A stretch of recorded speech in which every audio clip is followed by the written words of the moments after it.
Se pourrait-il que Vice Versa 1 et Vice Versa 2 soient exactement le même film? Premier acte, on nous présente Riley, où elle en est dans sa vie, et on découvre son quartier cérébral ainsi que ses différentes îles de personnalité. Deuxième acte, un élément perturbateur vient chambouler la vie de Riley. Dans le premier film, elle doit déménager, et dans le second, elle commence sa puberté, des nouvelles émotions entrent en jeu. Troisième acte, et attention, c'est là que ça va commencer à se voir, certaines émotions se retrouvent contre leur gré expulsées du quartier cérébral. Uniquement joie et tristesse dans le 1, et les 5 émotions de base dans le 2. Intéressant, on continue. Quatrième acte, une course contre la montre se lance, la vie de Riley s'empire progressivement pendant que les émotions traversent plusieurs péripéties qui nous montrent différents concepts dans son cerveau. Là, j'ai même pas besoin de préciser, cette description fonctionne littéralement pour les deux films. On avance à l'acte 5, le point de rupture. Dans le 1, Riley sèche l'école et décide de partir seule pour le Minnesota à bord d'un bus, et dans le 2, Riley percute brutalement son amie Grace pendant le match de hockey, elle est renvoyée sur le banc et s'apprête à faire une crise d'angoisse. Acte 6, les émotions parviennent à retourner au QG de la manière la plus capillotractée possible. Acte 7, moment d'émotion fort pour Riley, elle éclate en sanglots devant ses parents dans le 1, elle fait une crise de panique dans le 2, les émotions comprennent alors une leçon et là encore le message est un peu le même dans les deux films, toutes les émotions ont leur importance et il ne faut pas se laisser définir par une seule émotion. Ce qui nous emmène enfin à l'acte 8, Riley a évolué,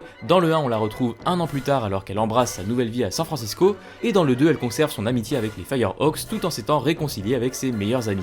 À la fin des deux films, on voit que toutes les émotions apprennent à travailler ensemble. Retrouve mon analyse complète de Vice Versa 2 en cliquant juste ici.